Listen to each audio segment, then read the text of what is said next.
रामायण के मुख्य पात्रों में से एक कुंभकर्ण भी है। कुंभकर्ण को आज भी उनकी लंबी नींद के कारण जाना जाता है। जो लोग ज़्यादा सोना पसंद करते हैं उन्हें आमतौर पर लोग कुंभकर्ण कहने लगते हैं। लोगों के लिए यह एक मजाक का विषय भी है। लेकिन क्या आपको पता है कि आखिर कुंभकर्ण का जीवन ऐसा क्यों था? कुंभकर्ण का नाम लेते ही दिमाग में एक बहुत अधिक निद्रा में रहने वाले और अधिक भोजन करने वाले व्यक्ति की छवि बन जाती है।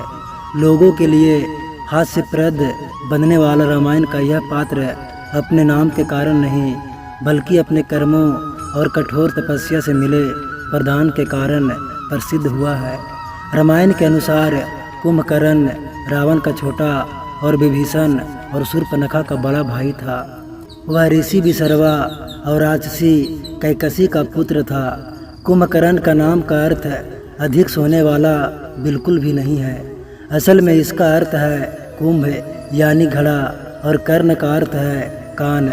बचपन से ही बड़े कान होने के कारण उनका नाम कुंभकर्ण रखा गया था।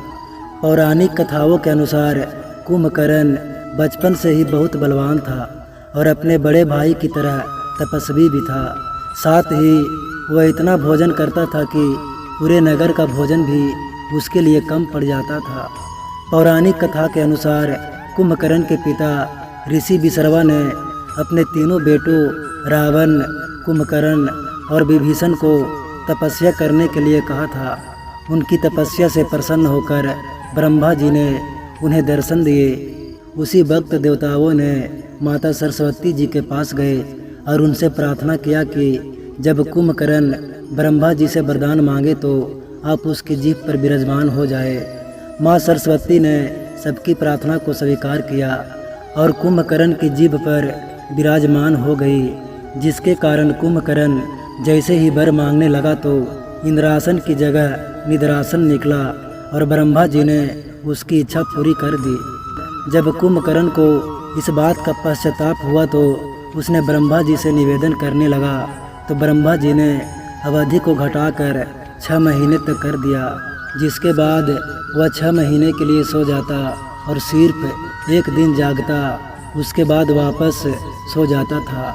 कुंभकर्ण को यह वरदान देते हुए ब्रह्मा जी ने यह भी कहा था कि यदि कोई भी उसे बलपूर्वक जगाने का प्रयास करेगा तो वह कुंभकर्ण के जीवन का अंतिम दिन होगा। ब्रह्मा जी के यह वचन सत्य हुए।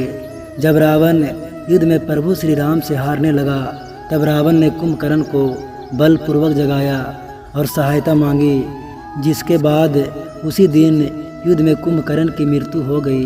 दोस्तों, एक कथा यह भी प्रचलित है कि पौराणिक कथा के अनुसार कुंभकर्ण ने अपने भाइयों के साथ कठोर तपस्या की, जिससे ब्रह्मदेव प्रसन्न होकर उनके पास पहुंचा और वर मांगने को कहा। रावण और विभीषण ने वर मांगा और ब्रह्मदेव ने उनको आशीर्वाद दे दिया। इसके बाद जब वह कुंभकर्ण के पास गए तो उसे भोजन करते देख चिंता में पड़ गए। तब ब्रह्मदेव ने कुंभकर्ण की मति हर ली, जिसकी वजह से कुंभकर्ण ने 6 महीने निद्रा में रहने का वरदान मांग लिया और ब्रह्मदेव ने प्रसन्न होकर उसे वर दे दिया। दोस्तों, कुंभकर्ण का ये रहस्य किसको किसको पता था, कमेंट करके हमें ज़रूर बताएं।